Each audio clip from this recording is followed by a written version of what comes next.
اس نے کہا، ہاں بیٹا، اسی منحوس بستی میں ہمارا بسیرا ہے۔ صوبان چونکا، محترم آپ اس بستی کو منحوس کیوں کہہ رہے ہیں؟ کیا عجیب ہے اس بستی میں؟ بوڑھے آدمی نے سرد آہ بھری۔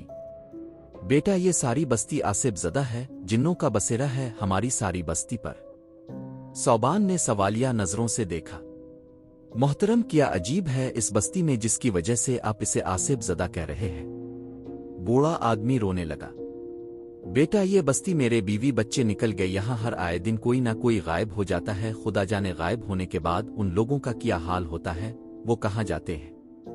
یہاں کے تو قبرستان میں بھی لوگ محفوظ نہیں، مردوں کو دفن کر کے آتے ہیں تو اگلے روز پتہ چلتا ہے کہ اس مردے کو زمین نگل گئی۔ کچھ لوگ جن کے رہنے کا کوئی دوسرا ٹھکانہ تھا وہ تو بستی کو چھوڑ کر چلے گئے، جبکہ باقی بچے لوگوں نے بھی اس بستی کو چھوڑ کر جانا چاہا، لیکن ہر بار کوئی نہ کوئی ایسی رکاوٹ آ جاتی ہے کہ ہم پھر سے اسی منحوس بستی میں رہنے پر مجبور ہو جاتے ہیں۔ صوبان نے انہیں دلاسا دیتے ہوئے کہا، محترم کیا میں آپ کی کوئی مدد کر سکتا ہوں؟ بوڑھا آدمی بولا، بیٹا پہلے تو تم خود کی مدد کرو اور خود کو بچاؤ، تمہارے ساتھ کسی بھی وقت کچھ بھی ہو سکتا ہے۔ صوبان نے بوڑھے آدمی سے سرسری انداز میں پوچھا، محترم میں راستے میں آ رہا تھا تو ایک بڑی حویلی دیکھی، رات گزارنے کے لیے اس حویلی کے اندر جانے ہی والا تھا کہ مجھے ایک لڑکی کے چیخنے کی آواز سنائی دی اور میں وہاں سے بھاگ کھڑا ہوا۔ اس حویلی کا کیا راز ہے؟ بوڑھے آدمی نے صوبان کا ہاتھ پکڑ لیا اور کہا، بیٹا تم خوش قسمت تھے کہ اس حویلی میں نہیں گئے، ورنہ آج تک جو بھی اس حویلی میں گیا ہے لوٹ کر واپس نہیں آیا۔ سب کہتے ہیں کہ وہ حویلی بھوتیا ہے اور کچھ لوگوں نے کئی بار وہاں آصف بھی بھٹکتے دیکھے ہیں، کبھی کبھار وہاں سے عجیب و غریب قسم کی آوازیں بھی آتی ہیں، کئی بار تو وہ آوازیں اتنی زوردار ہو جاتی ہیں کہ ہمارے کانوں کے پردوں کو چیرنے لگ جاتی ہیں۔ صوبان فوراً سارا قصہ سمجھ گیا کہ کس طرح ان خونخوار لوگوں نے ان معصوم لوگوں کے دلوں پر رعب جما رکھا تھا اور کس طرح وہ ان لوگوں کو مار کر ان سے فائدہ اٹھا رہے تھے۔ صوبان نے پوچھا، محترم کیا آج تک کوئی پولیس والا یہاں نہیں آیا جو ایک بار اس حویلی کو اندر سے جا کر دیکھتا کہ اصل ماجرا کیا ہے؟ بوڑھے آدمی نے سرد آہ بھری۔ کہا، بیٹا سب کو اپنی جان پیاری ہے، آخر کون اس بوتیا حویلی کا راز فاش کرنے کے لیے اپنی جان کی بازی لگائے گا؟ ویسے بھی آج تک جو بھی اندر گیا ہے واپس لوٹ کر باہر نہیں آیا، یہ بات جانتے ہوئے بھلا کون ہمت کرتا؟ صوبان نے کہا، اگر میں جاؤں تو؟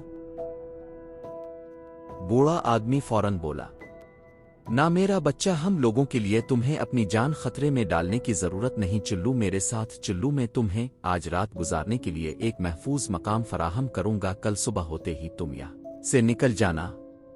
صوبان نے شکر گزاری کا مظاہرہ کرتے ہوئے کہا، میں آپ کا احسان مند رہوں گا، میری جان کی پرواہ کرنے کا شکریہ۔ دراصل صوبان نے حویلی کے اندر جانے والی بات اس لیے کی کہ وہ دیکھنا چاہتا تھا کہ یہ بوڑھا آدمی ان کا کارندہ ہے کہ نہیں، کیونکہ اگر وہ ان کا کارندہ ہوتا تو فوراً اسے اس حویلی کے اندر جانے کو کہتا، لیکن اس نے ایسا نہیں کیا بلکہ ایک محفوظ مقام فراہم کرنے کا وعدہ کیا۔ صوبان کو اس پر یقین ہو گیا تھا۔ وہ دونوں اٹھ کھڑے ہوئے۔ صوبان بولا، محترم اپنے میرے سر پر ایک باپ کی طرح ہاتھ رکھا ہے، کیا بیٹا ہونے کے ناطے میں آپ سے کچھ مانگ سکتا ہوں؟ بوڑھے آدمی کی آنکھیں بھر آئیں۔ بولو بیٹا، جو بھی مانگنا چاہتے ہو میں تمہیں کچھ بھی دینے کو تیار ہوں، اگر آج جان بھی مانگو گے تو وہ بھی حاضر ہے۔ اب میرے پاس جینے کو تو کچھ بچا ہی نہیں، اس لیے یہاں وہاں بھٹکتا رہتا ہوں موت کی تلاش میں، لیکن کم وقت موت کو بھی کہاں ترس آتا ہے مجھ پر، اوہو میں تو باتوں باتوں میں کہاں سے کہاں پہنچ گیا۔ تم بولو تمہیں کیا چاہیے؟ صوبان نے فوراً اس کے اور اس کے دوستوں کے ساتھ پیش آنے والا واقعہ بوڑھے آدمی کے روبرو کر دیا اور اپنے دوستوں کو باہر نکلنے کو کہا۔ یہ سب سن کر بوڑھے آدمی کے رونگٹے کھڑے ہو گئے، وہ تو اس بات کا یقین کرنے کو تیار ہی نہیں تھا کہ اتنے عرصے سے ہم جس عذاب میں مبتلا تھے وہ در حقیقت چند ظالم اور خونخوار لوگوں کی وجہ سے تھا۔ بوڑھے آدمی نے صوبان سے پوچھا، بیٹا اب ہمیں کیا کرنا چاہیے؟ صوبان نے جوش و ولولے سے کہا، اب ان سے ان کے کیے کا حساب لینے کا وقت ہے محترم، ہمیں ساری بستی کو اکٹھا کرنا ہوگا اور انہیں اس بات سے آگاہ کرنا ہوگا۔ ہم سب خاموشی سے ان کی طرف بڑھیں گے اور ان پر حملہ کر دیں گے، لیکن یہ سب ہمیں بہت جلدی کرنا ہوگا، کیونکہ اب تک تو انہیں پتہ بھی چل گیا ہوگا کہ ہم فرار ہو چکے ہیں اور یقیناً وہ منصوبہ بندی بھی کر چکے ہوں گے اور شاید ہماری تلاش میں نکل بھی چکے ہوں گے۔ बूढ़े आदमी ने सौबान की बात से इत्तेफाक किया। इसने कहा, ठीक है, तो सबसे पहले मैं अपने मोतबर लोगों को इकट्ठा करता हूं, उनसे मशवरा करने के बाद आगे मंसूबा बंदी करेंगे। सब ने बूढ़े आदमी की बात से इत्तेफाक किया और वो सब बूढ़े आदमी के साथ लोगों को इकट्ठा करने चल पड़े। दूसरी तरफ खलील सौबान के कमरे में पहुंचा तो वहां सौबान को ना पाकर वो गुस्से से लाल हो गया। इसने सौबान का पूरा कमरा छान मारा, लेकिन सौबान का कोई सुराग ना मिला। वो हक्का बका रह गया। इसने दिल में सोचा कि ये कैसे हो सकता है, जबकि वो तो बेहोश पड़ा था। आखिर यहां से भाग कैसे गया? इसे जमीन निकल गई या आसमान खा गया? आज तक मेरे हाथ से कोई शिकार भाग नहीं पाया है, तो वो कैसे भाग गया? वो फौरन अजलान के कमरे की तरफ भागा, लेकिन इसे अजलान का भी कोई सुराग ना मिला। इसका जिस्म पसीने से शराबूर हो चुका था। इसने चीखना चिल्लाना शुरू कर दिया, कहाँ हो सब लोग? जल्दी यहाँ आओ, लड़के फरार हो चुके हैं, वो अपने कमरों में नहीं हैं। जल्दी आओ, उन्हें हवेली में ढूंढो, यहीं कहीं छुपे होंगे। आखिर यहाँ से बाहर कैसे निकल सकते हैं? इसकी बात सुनकर सब दौड़े चले आए और सौबान और अजलान को ढूंढने लगे। खलील अरबाज के कमरे में पहुंचा तो अरबाज भी दिखाई ना दिया। इसका मुंह गुस्से से सुर्ख हो चुका था। वो हाँफता हुआ जुबैर के कमरे की तरफ भागा। इसने दरवाजा खोलने की कोशिश की, लेकिन दरवाजा सख्ती से जमा हुआ था, जैसे कोई दूसरी तरफ से दरवाजे को जोर लगाए खड़ा हो। असल में अजलान और सौबान ने दरवाजे के आगे भारी सामान रख दिया था, जिसकी वजह से दरवाजा सख्ती से जमा हुआ था। खलील ने अपने दो आदमियों को आवाज दी, माइकल, समीर कहाँ हो? दोनों उधर आओ।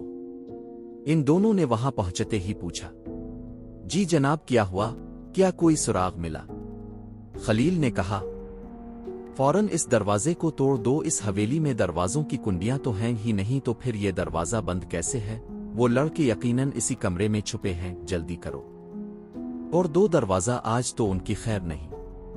खलील के हुक्म की तामील करते हुए इन दोनों ने दरवाजे को बारी बारी धक्का लगाना शुरू कर दिया। आखिरकार सामान आगे की जानिब सिरका और दरवाजा खिल गया। वो तीनों अंदर चले गए। अंदर जाकर क्या देखते हैं कि उनके दो आदमी इसी कमरे में बेहोश पड़े हैं और लड़कों का कोई नाम और निशान नहीं। उसके आदमियों को बेदर्दी से बेल्ट के पिटोहे से बांधा गया था। खलील सर पकड़कर बैठ गया। इसने कहा, इन दोनों हुड़मुहे के हाथ पांव खोलो और उन्हें होश में लाने की कोशिश करो। अब तो यही बताएंगे कि असल में क्या हुआ था। माइकल और समीर ने इन दोनों के हाथ पांव खोले और पानी के छींटे मारकर उन्हें होश में लाने की कोशिश करने लगे। खलील ने पूरे कमरे का जायजा लेना शुरू कर दिया। चलते चलते वो इस खिड़की के पास पहुंच गया, जिसके जरिए वो चारों फरार हुए थे। खिड़की से बाहर लटकती चादर देखकर वो फौरन समझ गया कि वो चारों यहां से फरार हुए थे। वो बाहर की जानिब लपका और अपने दो आदमियों को भी अपने साथ कर लिया। इसने उनसे कहा कि हो ना हो वो कम बख्त इसी बाग में छुपे होंगे, चिल्लू उनको ढूंढते हैं। वो तीनों बाग में पहुंचकर उन चारों दोस्तों को पागलों की तरह ढूंढने लगे। चारों अतराफ छान मारा, लेकिन उनका कहीं कुछ पत्ता ना चला। अचानक खलील की नजर हवेली से बाहर की तरफ जाने वाले छोटे दरवाजे पर पड़ी। वो फौरन सारा माजरा समझ गया। इसने बाग में मौजूद दोनों आदमियों को इस हवेली में मौजूद सब लोगों को बाग में लाने को कहा। वो दोनों भाग कर गए और हवेली में मौजूद सब कारिंदों को बाग में ले आए। इतने में माइकल और समीर उन नीम बेहोश आदमियों को भी खलील के पास ले आए। खलील ने उनसे पूछा, कम बख्तू बको, अब बताओ कि हुआ क्या था? तुम दोनों की ये हालत किसने की? इनमें से एक बोला, जनाब, जब हम कमरे में दाखिल हुए तो एक लड़का बिस्तर पर बेहोश पड़ा था। हम इसको उठाने के लिए आगे की जानिब बढ़े। हम बिस्तर के पास खड़े इसे उठा ही रहे थे कि बिस्तर के नीचे से दो लड़कों ने हमारी टांगें खींची और हमें सर के बिल गिरा दिया। जब हम नीचे गिरे तो वो फौरन बाहर निकल आए और हम पर मुक्कों की बरसात कर दी और हम बेहोश हो गए। खलील ने तंजिया लहजे में कहा। आदमी बोला, जी जनाब, हमें अंदाजा न था कि ऐसा कुछ हो जाएगा। खलील ने कहा, अच्छा, अब जो होना था हो चुका। अब सब लोग गौर से मेरी बात सुनो। वो लड़के इस छोटे दरवाजे से बाहर निकले हैं। तुम सब यहीं से छानबीन शुरू करो और उनके पैरों के निशानात का तयन करते जाओ। उन लोगों ने बेहोशी की दवा मिला खाना खाया था। उनके जिस्म में इतनी ताकत नहीं होगी कि वो दौर तक भाग सकें। आगे कहीं बेहोश पड़े मिलेंगे तुम्हें। जल्दी करो, अब काम पर लग जाओ। खलील की बात सुनकर सब ने दौड़ लगा दी और उनके पैरों के निशानात का तयन करने लगे। अचानक खलील को एक तरकीब सूझी। इसने बड़े स्पीकर उठाए और उनमें एक ऑडियो लगा दी, जिसमें चुड़ैलों की दर्दनाक इविज थीं। देखते ही देखते चारों जानिब खौफनाक चीखों की आवाज गूंजने लगी। दूसरी तरफ सौबान और उसके दोस्त लोगों को इकट्ठा करने में मसरूफ थे। वो बूढ़े आदमी के मोतबर लोगों को सूरत हाल से आगाह भी कर चुके थे। अचानक दर्दनाक चीखों ने सबके रूंगटे खड़े करवा दिए। लोग पागलों की तरह यहाँ वहां भागने लगे और उन्होंने अपने अपने घरों में छप कर दरवाजे बंद कर लिए। सिर्फ इस बूढ़े आदमी के करीबी लोग वहां खड़े रहे। सौबान और उसके दोस्त मायूसी से वो सारा मंजर देख रहे थे। इस बूढ़े आदमी के करीबी लोग इससे सवाल करने लग गए कि ये क्या? ये तो वही दर्दनाक चीखें हैं जो हमें पहले सुनाई देती थीं और हमारी बस्ती से कोई ना कोई गायब हो जाता था। क्या हमें भी वापस अपने घरों में जाकर छप जाना चाहिए? क्या ये इन लड़कों की मनगढ़ंत कहानी तो नहीं? वो इस तरह के और बहुत सारे सवाल कर रहे थे। एक आदमी चुप होता तो दूसरा बोलने लग जाता। बूढ़ा आदमी बेचारा खामोश खड़ा सबकी बातें सुन रहा था, जबकि सौबान और उसके दोस्त सबको इस बात का यकीन दिला रहे थे कि आपकी बस्ती आसेब ज़दा नहीं है, बल्कि चंद जालिम लोग आसेब का रूप धारे आपको डरा रहे हैं। ये चीखों की आवाजें हकीकी नहीं हैं, बल्कि एक स्पीकर से आ रही है।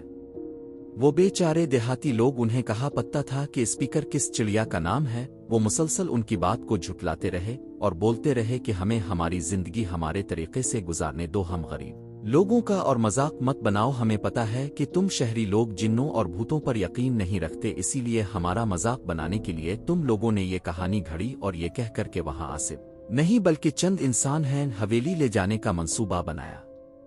इन सारी अजीब व गरीब बातों से सौबान का सर फटने लग गया। वो चलाया, हमने इसी हवेली में अपने एक दोस्त को खोया है। हमने इसी हवेली से बाहर निकलते वक्त अपने दोस्त को दर्द की शिद्दत से चीखते हुए सुना है, लेकिन हमारे अंदर उन लोगों का मुकाबला करने की हिम्मत न थी, इसलिए अपने दोस्त को मौत के मुंह से ना निकाल सके। और आपको ये सब बातें मन घड़त लग रही हैं। हम चाहते तो खुद खामोश रहकर यहाँ छप जाते और सुबह होते ही बाहिफाजत यहाँ से निकल जाते, लेकिन हमने आपके बारे में सोचा, आपको तकलीफ और जुल्म से निजात देने के बारे में सोचा, और अब सब है कि हम पर ही इल्जाम लगाए जा रहे हैं और अपना और हमारा वक्त ज़ाय किए जा रहे हैं। इतना कहकर सौबान चीख चीख कर रोने लगा। उसके साथ ही जुबैर, अरबाज और अजलान भी फूट फूट कर रोने लगे। इस वक्त एक तरफ उन दोस्तों के रोने की आवाजें गूंज रही थी और दूसरी तरफ चुड़ैल की मसनूई चीखें। इन सारी अजीब व गरीब बातों से सौबान का सर फटने लग गया। वो चलाया, हमने इसी हवेली में अपने एक दोस्त को खोया है। हमने इसी हवेली से बाहर निकलते वक्त अपने दोस्त को दर्द की शिद्दत से चीखते हुए सुना है, लेकिन हमारे अंदर उन लोगों का मुकाबला करने की हिम्मत न थी, इसलिए अपने दोस्त को मौत के मुंह से ना निकाल सके। और आपको ये सब बातें मन घड़त लग रही हैं। हम चाहते तो खुद खामोश रहकर यहाँ छप जाते और सुबह होते ही बाहिफाजत यहाँ से निकल जाते, लेकिन हमने आपके बारे में सोचा, आपको तकलीफ और जुल्म से निजात देने के बारे में सोचा, और अब सब है कि हम पर ही इल्जाम लगाए जा रहे हैं और अपना और हमारा वक्त ज़ाय किए जा रहे हैं। इतना कहकर सौबान चीख चीख कर रोने लगा। उसके साथ ही जुबैर, अरबाज और अजलान भी फूट फूट कर रोने लगे। इस वक्त एक तरफ उन दोस्तों के रोने की आवाजें गूंज रही थी और दूसरी तरफ चुड़ैल की मसनूई चीखें। बूढ़ा आदमी उन्हें दिलासा देने लग गया। ये देखकर वहां खड़े बाकी लोगों का भी दिल पिघल गया और वो सौबान और उसके दोस्तों की हर बात मानने को तैयार हो गए। दूसरी तरफ खलील की गैंग उनके पैरों के निशानात का तयन करते करते उनके करीब पहुंच रही थी। बूढ़े आदमी और उसके करीबी लोगों ने एक बार फिर से बस्ती वालों के घरों के दरवाजे बजाना शुरू कर दिए। उन्होंने चीख चीख कर लोगों को इस बात का यकीन दिलाया कि ये आवाजें मसनूई हैं। अगर वाकई कोई जिन होते तो वो तुम्हें तुम्हारे घरों से भी उठा कर ले जाते। बुज़दिलों की तरह छुपने का और हाथ पर हाथ धुरे बैठे रहने का वक्त नहीं। अगर आज डर की वजह से कुछ न किया तो हमेशा डर कर जीना होगा। आखिर उनकी पुकार सुनने के बाद लोगों ने उनकी बात पर गौर किया और अपने अपने घरों से निकल आए। बूढ़े आदमी ने सबको मस्जिद में इकट्ठा होने को कहा। थोड़ी ही देर में वहां लोगों का हुजूम इकट्ठा हो गया, बल्कि मस्जिद के बाहर भी लोगों का एक जिम गफीर का था। बूढ़े आदमी ने सबको सूरत-ए-हाल से आगाह किया और सौबान और उसके दोस्तों से तारुफ करवाया और उनके दोस्त तलहा की मौत के बारे में भी बताया। बूढ़े आदमी ने एक मुख्तसर सी तकरीर की, आज तक हम सिर्फ खौफ में ही जीते आए हैं। हम सब ने अपने अपने प्यारों को खुद से बिछड़ते देखा। हम में से कितनों को तो अपने प्यारों के आखिरी वक्त उनकी शक्ल देखना तक नसीब ना हुई, क्योंकि वो दरिंदे उन्हें काट कर बेचते और खाते रहे और हम सब बेखबर रहे। इस खुदा से शको करते रहे और जिन्नात को कसूरवार ठहराते रहे। अगर कोई प्यारा कब्र में उतार दिया जाता तो उसकी लाश भी चोरी कर ली जाती और उसके आज़ा काटे बेचे और खाए जाते और हम सब अंधे बने रहे। आज सच्चाई का पता चला है तो सच्चाई से मुंह छुपाकर भाग रहे हैं। कियाई हमारे प्यारों का हक नहीं कि हम उनके साथ हुई ज्यादतियों का बदला लें और उन दरिंदों को इबरतनाक अंजाम तक पहुंचाएं। बूढ़े आदमी की बातें सुनकर बस्ती वालों में जोश व जज्बे की एक लहर सी उठी और वो गरी, आज अपने प्यारों का इंतकाम लेने का वक्त है, आज हम उन दरिंदों को नहीं छोड़ेंगे। सौबान ने बूढ़े आदमी के कान में केसर पैसर की, मोहतरम, हमें ये सब जल्दी करना होगा। उन्होंने ये मसनूई चीखें शायद इसी वक्त स्पीकर पर लगाई होंगी जिस वक्त उन्हें हमारे फरार होने का पता चला होगा, ताकि वो हमें डराकर हमारे भागने की रफ्तार को कम कर सकें। हो सकता है कि वो बस्ती के करीब भी आ पहुंचे हों। मेरा ख्याल है कि हमें इसी बस्ती में ही उनके खिलाफ जाल बिछाकर उनका इंतजार करना चाहिए। हवेली की तरफ जाना ठीक नहीं होगा।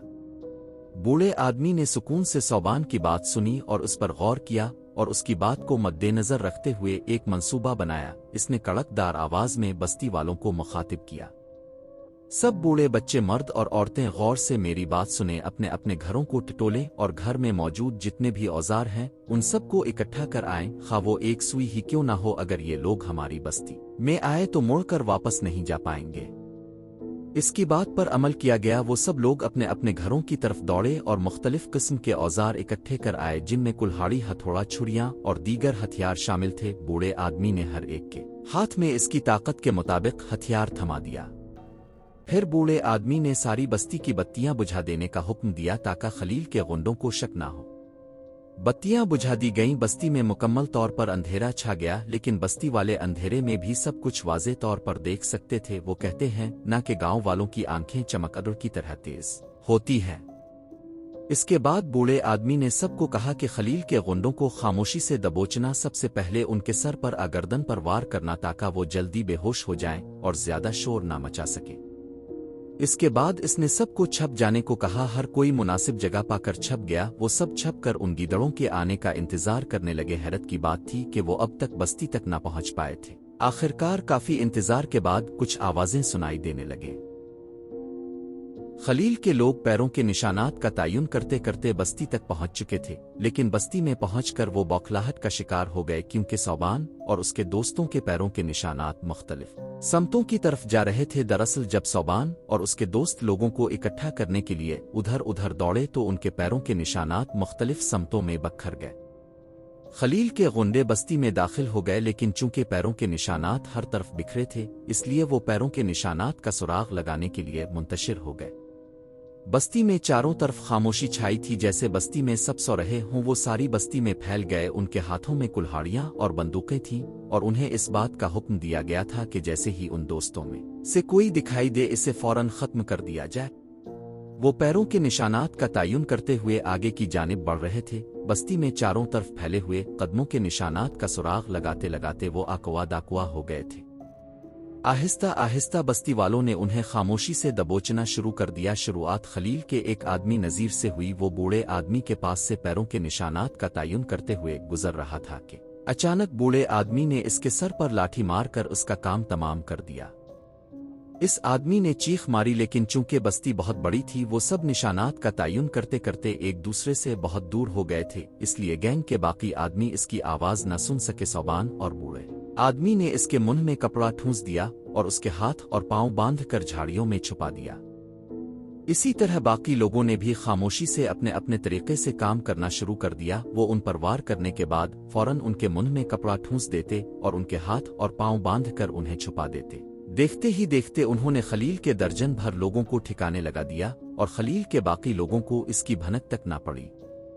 लेकिन एक बस्ती वाले ने खलील के एक आदमी पर वार किया तो वो जोर से चलाया, इतना जोर से कि इसके बाकी आदमियों ने इसकी आवाज सुन ली। वो सब उसकी तरफ भागे और इस बस्ती वाले को पकड़ लिया और पीटने लगे।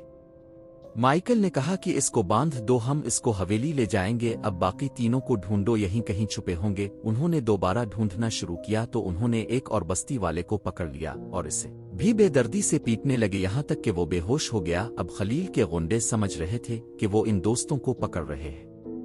ये देखकर सौबान से रहा न गया और वो फौरन बाहर निकला और चिंघाड़ता हुआ उन पर हमला करने के लिए दौड़ा। सौबान को देखकर बाकी बस्ती वाले भी उनको मारने के लिए निकल खड़े हुए। خلیل کے آدمی بوکھلا گئے، انہیں سمجھ نہیں آ رہا تھا کہ اتنے سارے لوگ ایک ساتھ کیسے ہمارے خلاف کھڑے ہو گئے، جبکہ وہ ہمیں جانتے بھی نہیں۔ بوکھلاہٹ کا شکار ہے کر خلیل کے ایک آدمی نے گولی چلا دی۔ وہ گولی صوبان کے سینے میں جا کر لگی اور وہ فوراً گر پڑا، جب تک خلیل کے باقی لوگ اپنی بندوقیں سنبھالتے اور بستی والوں کو اڑاتے۔ بستی والوں نے انہیں چاروں طرف سے گھیر کر ان پر چڑھائی کر دی اور انہیں خوب پیٹا، اتنا پیٹا کہ ان میں سے کچھ بے ہوش ہو گئے۔ دوسری طرف صوبان درد سے کرا رہا تھا۔ بوڑھا آدمی اور صوبان کے دوست جلدی سے اس کے پاس پہنچے۔ ازلان نے صوبان کا سر اٹھا کر اپنی گود میں رکھ لیا اور اپنی شرٹ اتار کر اس کے زخم کو دبا دیا تاکہ خون نہ بہے۔ ازلان چیخنے لگا، اگر آپ میں سے کوئی ڈاکٹر ہے تو خدارا میرے دوست کی مدد کرو، میں اپنے دوست کو مرتے ہوئے نہیں دیکھ سکتا، خدارا کوئی تو مدد کرو۔ ارباز بستی والوں کی منتیں سماجت کرنے لگا، کوئی تو سامنے آؤ، کسی کو تو علاج کرنا آتا ہوگا، آ جلدی کوئی اور راستہ بتاؤ، صوبان زیادہ دیر تک تاب نہیں لا پائے گا، خدا کے واسطے ہماری مدد کرے۔ بوڑھا آدمی مایوسی و بے بسی سے اسے تکے جا رہا تھا۔ وہ بولا، یہاں اس بستی میں تو کوئی ڈاکٹر نہیں ہے، ہفتے میں 2 بار شہر سے ایک رحم دل ڈاکٹر صاحب آتے ہیں اور مفت میں ہمارا علاج کر جاتے ہیں اور دوائیاں بھی دے جاتے ہیں، ہم میں سے کسی کو کوئی تجربہ نہیں ہے بیٹا، ہم کچھ نہیں کر سکتے۔ زبیر گڑ گڑایا، میرے دوست نے آپ لوگوں کی خاطر اپنی جان خطرے میں ڈالی اور آپ کہہ رہے ہیں کہ آپ اس کے لیے کچھ نہیں کر سکتے، آپ کو میرے دوست کو بچانا ہوگا اور اس کے احسان کا بدلہ اتارنا ہوگا۔ تینوں دوست دھاڑے مار مار کر رونے لگے۔ یہ منظر دیکھ کر ساری بستی آبدیدہ ہو گئی۔ اب اس میں بستی والوں کا بھی کوئی قصور نہ تھا، وہ واقعی صوبان کے لیے کچھ نہیں کر سکتے تھے۔ اتنے میں صوبان کی آنکھوں کے آگے اندھیرا چھانے لگا اور وہ زمین پر پاؤں رگڑنے لگا اور عجیب عجیب سی آوازیں نکالنے لگا، گویا اس کا آخری وقت قریب ہو۔ وہ سب بے بس دکھائی دے رہے تھے، وہ اتنی بڑی جنگ جیتنے کے بعد بھی ہار چکے تھے۔